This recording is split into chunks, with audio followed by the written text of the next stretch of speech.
Bienvenidos a otro episodio del club de lectura del libro de Britney, The Woman in Me, o La mujer que soy, como lo tradujeron en español. Hoy vamos a leer de los capítulos 26 al 32. Yo soy Dani Dos Santos. Si no te quieres perder ninguno de los episodios del club de lectura del libro de Britney, suscríbete al canal.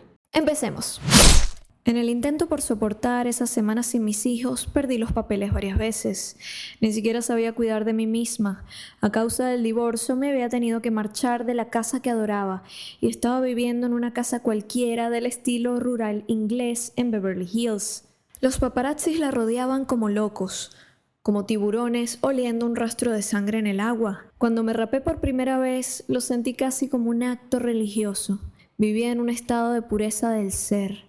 Para los momentos en los que quería salir de la casa, me compré 7 pelucas, todas de melena corta, pero si no podía ver a mis hijos, no me apetecía ver a nadie. Pocos días después de raparme, mi prima Ali me llevó de nuevo a casa de Kevin. Había pensado que al menos esa vez no estarían los paparazzis de testigo. Sin embargo, al parecer alguien le dio el chivatazo a un fotógrafo y este llamó a un colega. Cuando nos detuvimos en una gasolinera, los dos vinieron por mí. No paraban de hacerme fotos con flash con una cámara gigantesca y de grabarme en video a través de la ventanilla del coche, mientras yo estaba ahí, abatida, en el asiento del copiloto, esperando a que Ali regresara. Uno de ellos me hacía preguntas. ¿Qué estás haciendo? ¿Estás bien? Me preocupas. Continuamos la ruta hacia casa de Kevin. Los 2 paparazzis nos siguieron y me hicieron fotos mientras, una vez más, me prohibían entrar en la casa. Me prohibieron ver a mis hijos. Cuando nos marchamos, Ali estacionó el coche para pensar en qué podíamos hacer. El tío con toda la videocámara volvía a estar pegado a mi ventanilla. Lo que pretendo, Britney, lo único que pretendo es hacerte un par de preguntas, dijo uno de ellos con una mirada maliciosa. No están pidiéndome permiso, estaba anunciándome lo que iba a hacer. Luego te dejaré en paz. Ali empezó a suplicar a los hombres que se fueran. Por favor, tíos, no tíos, por favor, por favor. Estaba siendo educada y rogándole como si tuvieran que perdonarnos la vida. Esa era la sensación que daba. Pero ellos no claudicaron y yo grité. Eso les gustaba, cuando yo me enfadaba. Uno de los tíos no se fue hasta conseguir lo que quería. Seguía sonriendo con suficiencia, seguía haciéndome las mismas preguntas horribles una y otra vez, intentando que volviera a enfadarme. Su tono de voz era tan espantoso, expresaba tanta falta de humanidad. Ese era uno de los peores momentos de mi vida y él no paraba de acosarme. ¿Es que no podía tratarme como un ser humano? ¿No podía largarse? No lo hacía. No dejaba de insistir. Seguía preguntándome sin cesar cómo me sentía al no poder ver a mis hijos. Y lo hacía sonriendo. Al final estallé. Agarré lo primero que vi, un paraguas verde, y bajé corriendo del coche. No iba a pegarle porque incluso, estando así de mal, no me gusta la violencia. Golpeé lo que tenía más a mano, el coche del tipo. La verdad es que fue patético, con un paraguas. Con algo así no se hace daño. Fue la reacción desesperada de una persona desesperada.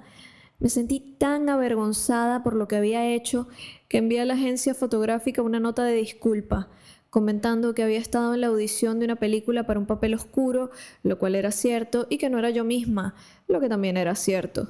Al final, en una entrevista para un documental sobre mí, ese paparazzi dijo: «Esa no fue una buena noche para ella, pero sí fue una buena noche para nosotros, porque conseguimos sacar la foto del millón». Ahora mi marido Hesam dice que es todo un fenómeno que las chicas guapas se rapen el pelo. Piensa que mola un montón la opción de no seguir los mandatos de belleza convencional. Intenta hacerme sentir mejor con el tema porque le entristece lo mucho que aún me duele lo que ocurrió. Capítulo 27. Parecía que estaba viviendo al borde del precipicio. Un tiempo después de afeitarme la cabeza, recuerdo que fui al apartamento de Brian en Los Ángeles. Tenía allí a 2 novias de su pasado Mississippi. También estaba mi madre. Debido a mi mal aspecto, ella ni siquiera me miraba, lo que demuestra que al mundo solo le interesa tu apariencia física, aunque estés sufriendo y en tu momento más bajo. Ese invierno me había dicho que acudir a desintoxicación me ayudaría a recuperar la custodia, y por eso, aunque creía que tenía más rabia y tristeza que un problema de abuso de drogas, fui a la clínica. Cuando llegué, mi padre estaba ahí. Se sentó frente a mí. Habían 3 mesas de picnic entre nosotros. Y dijo: «Eres una deshonra». Al rememorarlo ahora pienso, ¿por qué no le pedí a Big Rob que me ayudara? Ya me sentía tan avergonzada y tan abochornada, y ahí estaba mi padre diciéndome que era una deshonra. Era la definición exacta de hacer leña del árbol caído. Me estaba tratando como un perro feo. No tenía a nadie, estaba muy sola. Supongo que un aspecto positivo de la rehabilitación fue que empecé el proceso de curación.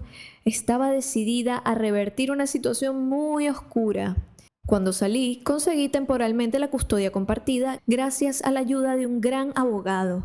Sin embargo, la batalla con Kevin era cada vez más violenta. Estaba consumiéndome viva. Blackout, lo que más me llena de orgullo de toda mi carrera, salió más o menos en Halloween del 2007. Se suponía que debía interpretar Give Me More en los VMAs como parte de su promoción. No quería hacerlo, pero mi equipo me presionaba para dejarme ver y demostrarle al mundo que estaba bien. El único problema de ese plan era el siguiente: yo no estaba bien.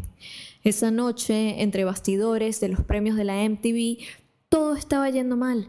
Había un problema con mi vestuario y las extensiones de pelo. No había dormido la noche anterior, me sentía mareada. Hacía menos de un año que había tenido al segundo de 2 hijos en un periodo de 24 meses, pero todo el mundo actuaba como si el hecho de que no se me marcaran los abdominales fuese algo ofensivo. No podía creer que tuviese que salir al escenario sintiéndome así. Me topé con Justin fuera del escenario. Había pasado un tiempo desde la última vez que nos habíamos visto. A él le iba todo de maravilla. Estaba en lo más alto en todo sentido y se mostró muy arrogante. Yo estaba en pleno ataque de pánico. No había ensayado lo suficiente, odiaba mi aspecto, sabía que iba a salir mal. Aparecí en el escenario e hice lo que pude en ese momento. Sin duda, estaba muy lejos de lo mejor que podría haber hecho en otro instante de mi vida. Me veía en la pantalla de video del auditorio mientras actuaba, y era como verme reflejada en un espejo de la casa del terror. No pienso defender esa actuación ni decir que fue buena, pero sí diré que todos los intérpretes tienen noches malas. Lo que no es habitual es que luego sufran consecuencias tan brutales. Tener uno de los peores días de su vida en el mismo lugar y momento en que un ex tiene uno de los mejores días tampoco es algo que le ocurra a mucha gente. Justin bordó su actuación y deslumbró en la pasarela que recorría mientras cantaba. Coqueteaba con todas las chicas del público, incluida una que se giró, se arqueó y empezó a contornear sus pechos mientras él cantaba para ella. Luego compartió escenario con Nelly Furtado y Timbaland. Parecía tan divertido, tan libre, tan despreocupado. Más tarde, esa misma noche, la cósmica Sarah Silverman salió a escena para ponerme a caldo. Dijo que a mis 25 años ya había conseguido todo lo que llegaría a lograr en la vida. Llamó a mis 2 pequeños los 2 errores más adorables que veréis jamás. Sin embargo, no lo oí hasta más adelante. En ese momento estaba llorando de forma descontrolada entre bastidores. Durante los días y semanas posteriores, los periódicos se burlaron de mí, mi cuerpo y mi actuación. El famoso presentador Dr. Phil la calificó de absoluto desastre. Mi única intervención en los medios sobre Blackout fue una entrevista radiofónica en directo con Ryan Seacrest, cuando salió en octubre del 2007. Durante la entrevista, que supuestamente era sobre el álbum, Ryan me hizo preguntas del tipo: ¿cómo respondes a quienes te critican como madre? ¿Sientes que estás haciendo todo lo que puedes por tus hijos? ¿Y cada cuánto los verás? Tenía la sensación de que la gente solo quería hablar de una cosa, de si era o no una buena madre, y no de cómo había conseguido producir un álbum tan potente mientras sostenía 2 bebés en las caderas y era perseguida por docenas de hombres peligrosos, día sí y día también. Mi equipo de agentes renunció. Un guardaespaldas se presentó en el juicio como testigo de la abogada Gloria Allred en la causa por la custodia. Declaró que yo consumía drogas. No lo sometieron a un contrainterrogatorio. Una psicóloga de la familia designada por el tribunal declaró que yo amaba a mis hijos y que teníamos un vínculo innegable.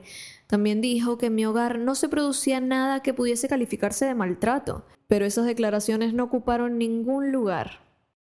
Capítulo 28. Un día a principios de enero del 2008 tenía a los niños conmigo y al final de la visita un guardaespaldas que antes había trabajado para mí y en ese momento lo hizo para Kevin vino a recogerlos. Primero llevó a Preston al coche. Cuando regresó por Jaden me asaltó una idea. Quizás no volviera a ver a mis hijos nunca más. Tal como había sido mi caso respecto a la custodia, me aterró no recuperar a mis hijos si los entregaba. Corrí al baño con Jaden y cerré la puerta. Simplemente no podía dejar que se fuera. No quería que nadie se llevara a mi hijo. Una amiga que se encontraba en la casa se acercó a la puerta del baño y me dijo que el guardaespaldas esperaría. Abracé a Jaden y me deshice en lágrimas, pero nadie me iba a conceder más tiempo. Antes de que comprendiera lo que estaba ocurriendo, un equipo de las fuerzas especiales de la policía, con su uniforme negro, forzaron la puerta e irrumpieron en el baño como si hubiera herido a alguien. De lo único que era culpable era de sentir la desesperante necesidad de tener a mis hijos conmigo un par de horas más y de conseguir la garantía de que no iba a perderlos para siempre. Miré a mi amiga y susurré, «Pero dijiste que iba a esperar». Una vez más me arrebataron a Jaden. Me ataron sobre una camilla y me llevaron al hospital. El hospital me dio de alta antes de que concluyeran el ingreso de 72 horas, pero el daño ya estaba hecho, y no ayudó el que los paparazzis redoblaran su persecución. Se celebró una nueva vista por la custodia de mis hijos y me dijeron que, porque me había aterrorizado tanto por perderlos, entré en pánico.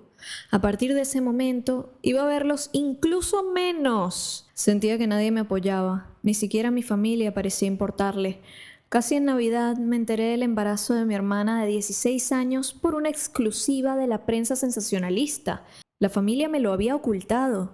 Fue más o menos en la misma época en que Jamie Lynn a punto estuvo de presentar la solicitud de emancipación de nuestros padres. Entre otras cosas, los acusaba de haberle quitado el móvil. Había logrado comunicarse con el mundo exterior mediante teléfonos de tarjeta prepago que conseguía en secreto. Ahora entiendo que si alguien no está bien, y yo estaba realmente mal, ese es el momento en el que debes acercarte a esa persona y acogerla.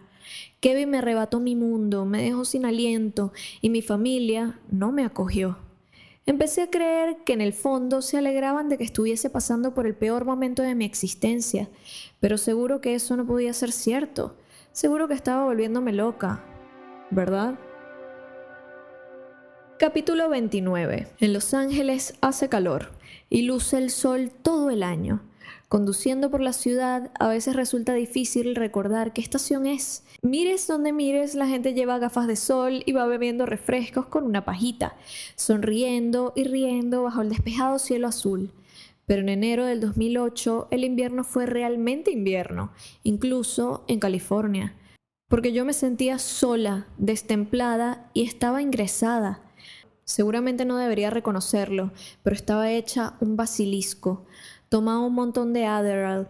Era un auténtico desastre y reconozco que me equivoqué. Estaba muy enfadada por lo que había pasado con Kevin. Lo había intentado por todos los medios con él. Le había dado todo y él me había traicionado. Empecé a salir con un fotógrafo. Me colé por él hasta los huesos. Había sido paparazzi. Por eso entendía que la gente creyera que él no tenía buenas intenciones. Pero en ese momento de mi vida me trató como un caballero y me defendía cuando otras personas se ponían demasiado agresivas. En aquel entonces no me callaba si algo no me gustaba.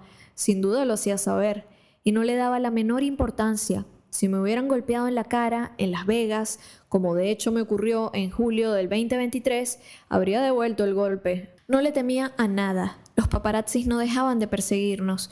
Las cacerías resultaban realmente demenciales. A veces eran agresivos, a veces casi juguetones. Muchos trataban de hacerme parecer mala, de obtener la foto del millón. Oh, está perdida, y en este instante parecía una loca. Pero a veces también querían ofrecer de mí una buena imagen. Un día nos estaban persiguiendo al fotógrafo y a mí, y fue uno de esos momentos con él que nunca olvidaré. Conducíamos deprisa cerca del borde de un risco, y no sé por qué, pero decidí hacer un trompo. Ahí, justo en el borde. Sinceramente, ni siquiera sabía que podía ser un trompo. Estaba completamente fuera de mí, así que creo que Dios intervino, pero lo clavé. Las ruedas traseras del coche se detuvieron en lo que parecía ser el mismo borde, y si las ruedas hubiesen rotado quizás 3 veces más, habríamos caído por el precipicio.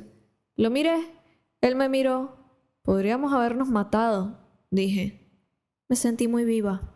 Como padres, siempre le estamos diciendo a nuestros hijos, manteneos a salvo, no hagáis esto, no hagáis lo otro.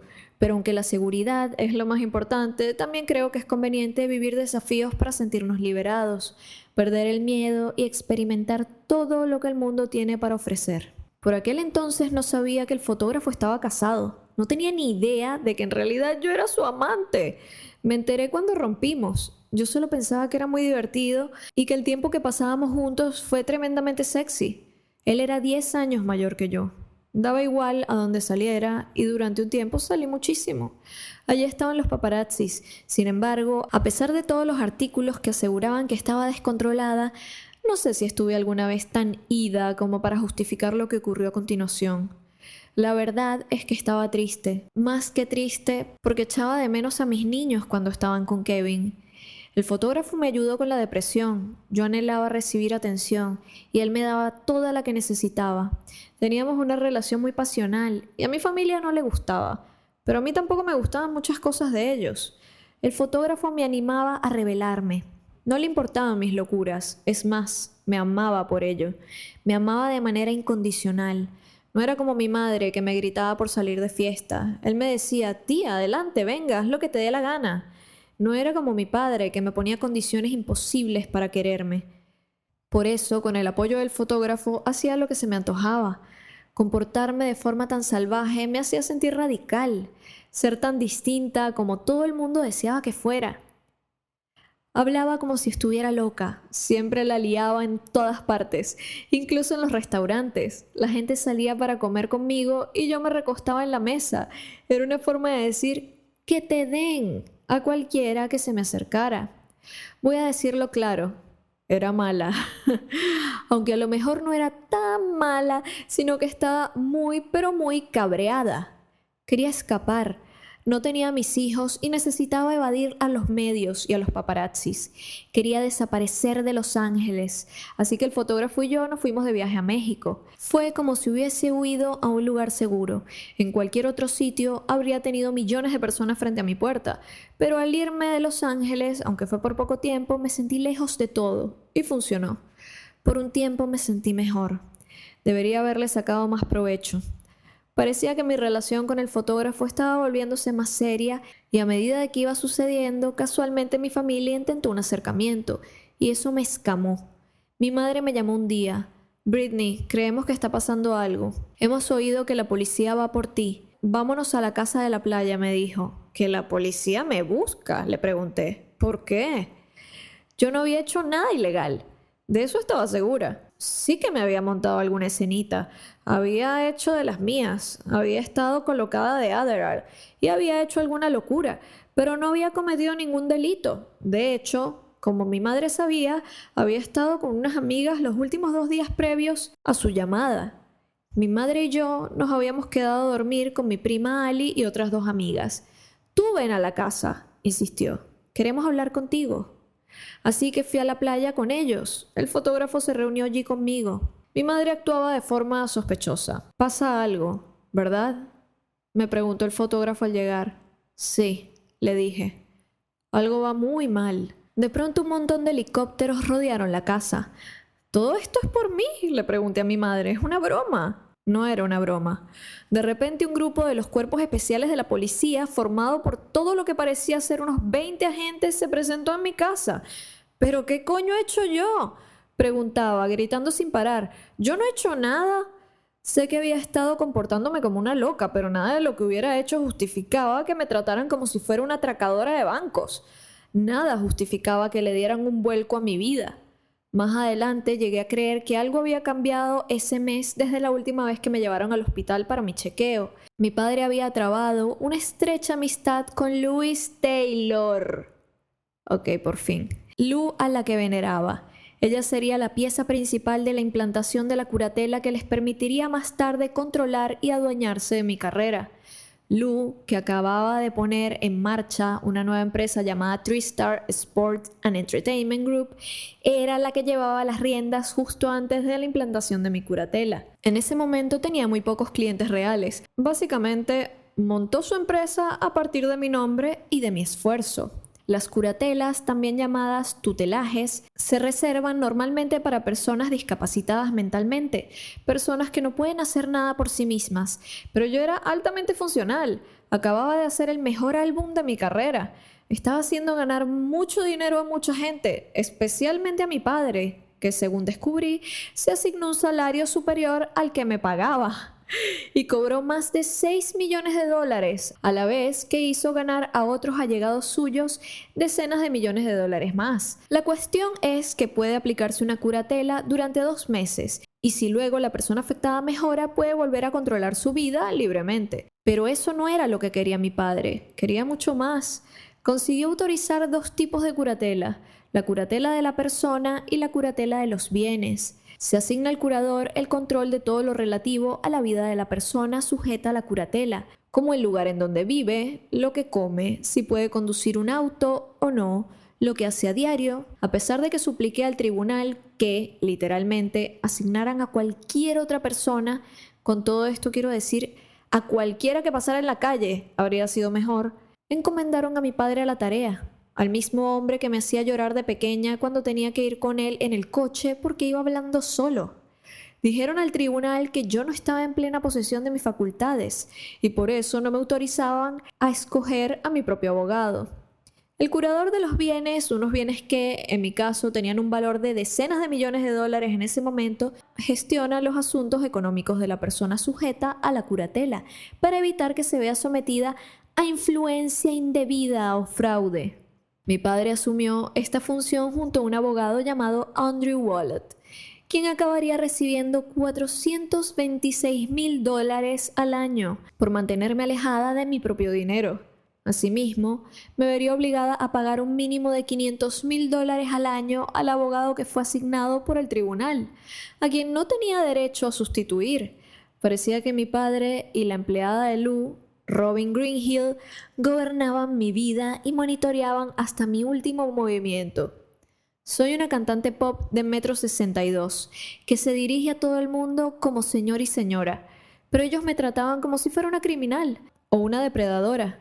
A lo largo de los años hubo veces en las que necesité a mi padre y sí lo llamé, pero él no estaba. Sin embargo, cuando llegó el momento de ser mi curador, por supuesto, fue el primero en llegar. El dinero es lo único que le ha importado siempre. No puedo decir que mi madre lo hiciera mucho mejor. Se hizo la inocente cuando vino a casa para pasar la noche conmigo y mis amigas. Sabía desde el principio que iban a aislarme. Estoy convencida de que lo tenían todo planificado y que mis padres y Lou Taylor lo habían maquinado. TriStar incluso estaba planeando adoptar el papel de co-curadora. Más tarde supe que, en el momento en el que me sometieron a la curatela, justo después de la bancarrota de mi padre, estaba endeudado con Lou. Le debía al menos $40,000. Una fortuna para él. Sobre todo entonces. Esto es lo que mi nuevo abogado, Matthew Rosengart, más tarde llamaría conflicto de intereses en el tribunal.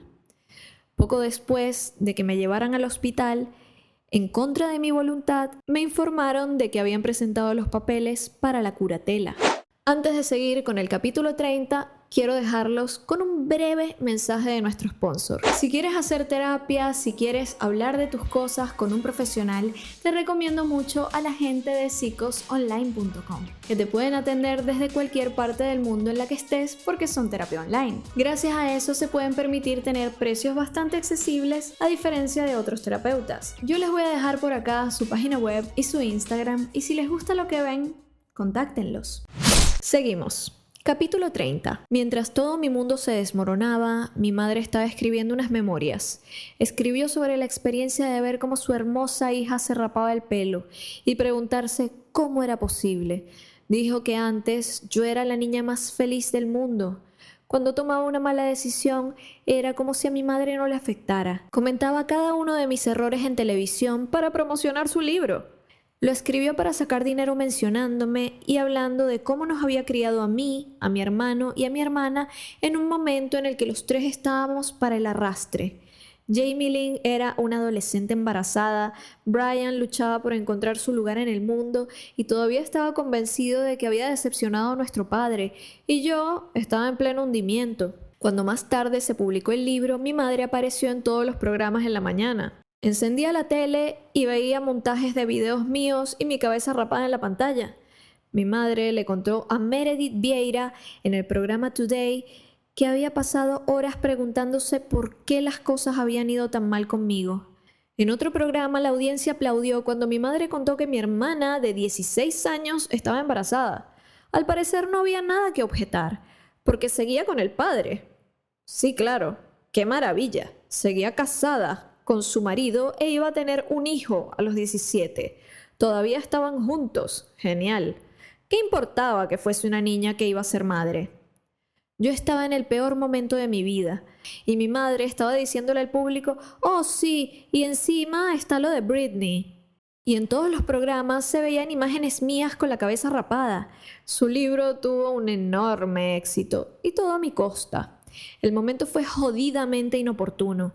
Estoy dispuesta a admitir que debido al dolor de lo que reconozco ahora como una grave depresión posparto, la tortura de ser separada de mis 2 bebés, la muerte de mi adorada tía Sandra y el acoso constante de los paparazzis, sí que empezaba a pensar en cierto sentido como una niña. Con todo, al considerar las peores cosas que hice durante esa época, no creo que la suma de todo ello se acerque ni de lejos a la crueldad que suponía el hecho de que mi madre escribiera y promocionara ese libro. Aparecía en esos programas matutinos e intentaba vender el libro mientras yo estaba ingresada y volviéndome loca al seguir separada de mis hijos durante semanas.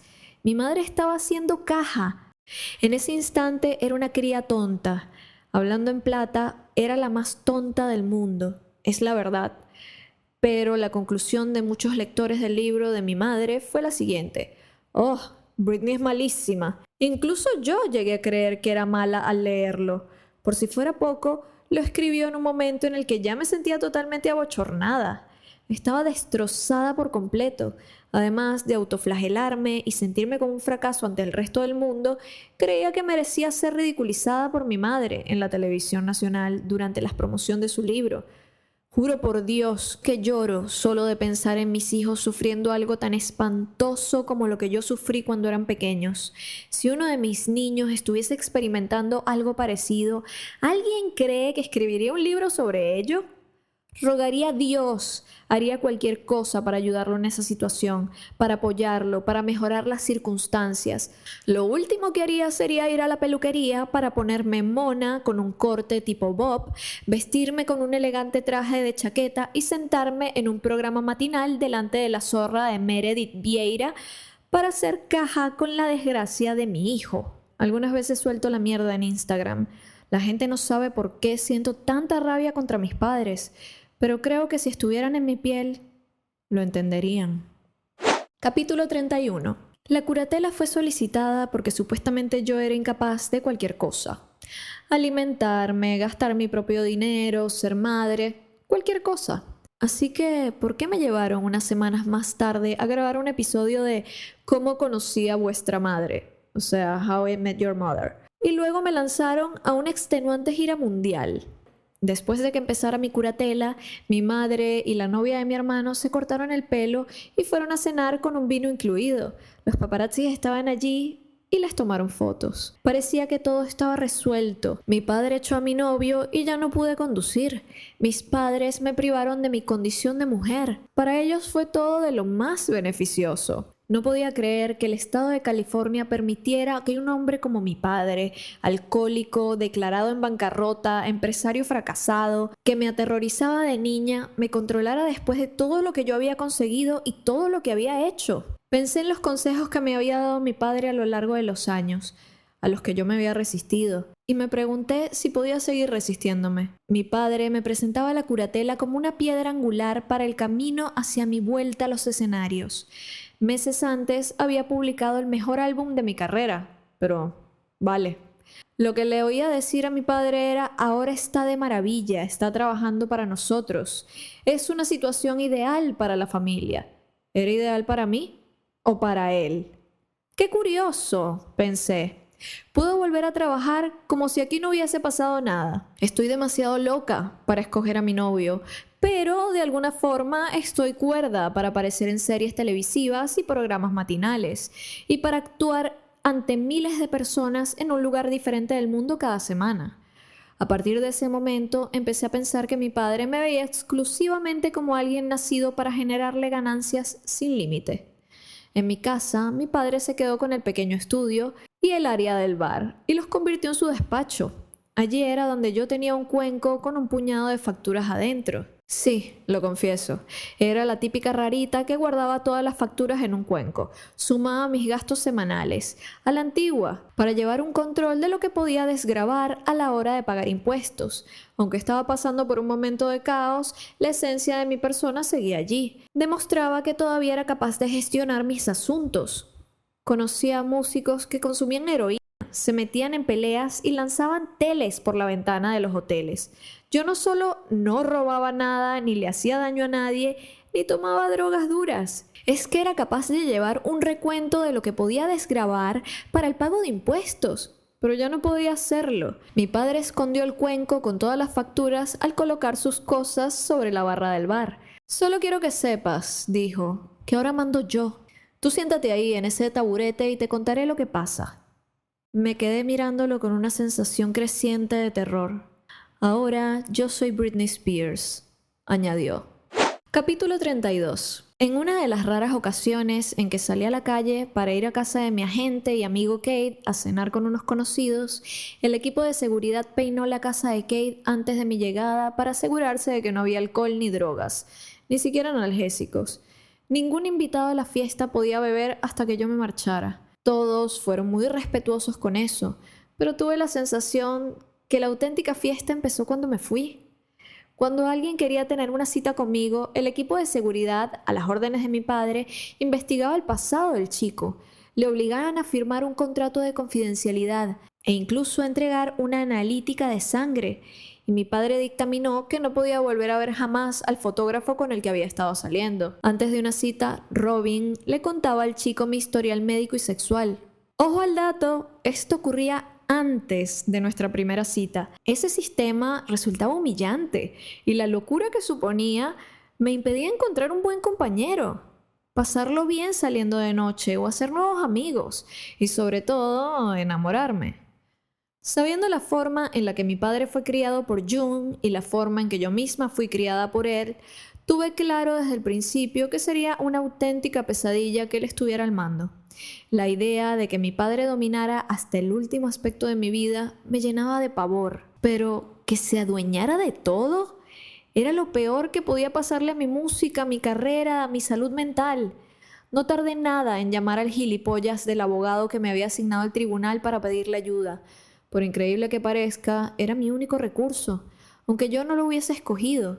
Me dijeron que no podía contratar a nadie nuevo porque mi abogado debía ser autorizado por el juez. Mucho después descubrí que aquello era una mentira. Durante 13 años no supe que podía haber tenido un letrado de mi elección. Tenía la sensación de que el abogado designado por el jurado no tenía muchas ganas de ayudarme, y menos a entender qué estaba ocurriendo ni luchar por mis derechos. Mi madre, muy amiga del gobernador de Luisiana, podía haberme puesto en contacto con él por teléfono, y él me habría informado de que podía contratar mi propio abogado, pero lo mantuvo en secreto. En cambio, contrató uno para ella, por si tenía que enfrentarse a mi padre, como había hecho cuando yo era más joven. Me rebelé en varios momentos, sobre todo cuando mi padre me restringió el acceso al móvil. Intenté que me consiguieran un teléfono particular para tratar de liberarme, pero siempre me pillaban.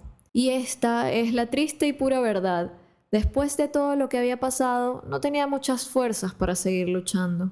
Estaba cansada y asustada.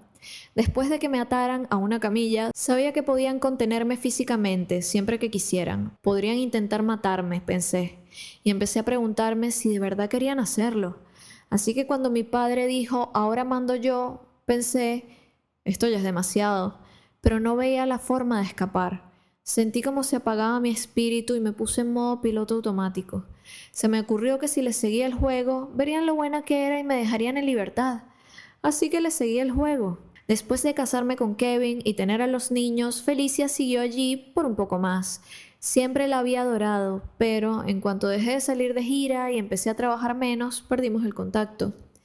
Se habló durante un tiempo sobre la posibilidad de que Felicia volviera al equipo para la gira Circus, pero de algún modo jamás volví a tenerla como asistente. Más tarde supe que mi padre le había contado que yo no quería que trabajara más para mí, pero yo jamás dije tal cosa. De haber sabido que ella deseaba colaborar conmigo, nunca me habría negado. Sin que yo lo supiera, mi padre estaba evitando que la viera. Hubo muchos amigos íntimos a los que no volví a ver, y hasta el día de hoy sigo sin verlos. Eso me dejó más bloqueada mentalmente incluso que antes. Mis padres llamaron a algunas antiguas amigas de Kenwood para que me visitaran y me animaran. No, gracias. O sea, las quería muchísimo, pero ya tenían hijos y habían seguido con su vida. Me parecía que vendrían a verme más por lástima que por gusto. La ayuda es positiva, pero no lo es si no la estás pidiendo. No lo es si no puedes escogerla con libertad. Me resulta difícil regresar al capítulo más oscuro de mi vida y plantearme que podría haber sido distinto si me hubiese rebelado con más fuerza. No me gusta para nada pensar en ello, en lo absoluto. No puedo permitírmelo, sinceramente. He sufrido demasiado. Cuando empezó la curatela, era cierto que yo salía de fiesta. Mi cuerpo ya no podía aguantarlo más. Había llegado el momento de tranquilizarme. Sin embargo, pasé de ser una fiestera a ser una monja de clausura. Sujeta a la curatela, no hacía nada de nada. Un día estaba con el fotógrafo conduciendo a toda velocidad mi coche, viviendo al tope, y al día siguiente estaba sola, sin hacer nada, sin tener ni siquiera permiso para acceder a mi móvil. Fue como cambiar de vida. Mi antiguo yo tenía libertad, la libertad de tomar sus propias decisiones, gestionar su propia agenda, despertarse y decidir cómo quería pasar la jornada. Incluso los días más difíciles eran mis días difíciles. En mi nueva vida, en cuanto dejé de luchar, me despertaban todas las mañanas y hacía la pregunta de rigor: ¿qué vamos a hacer? Y entonces hacía lo que me ordenaban.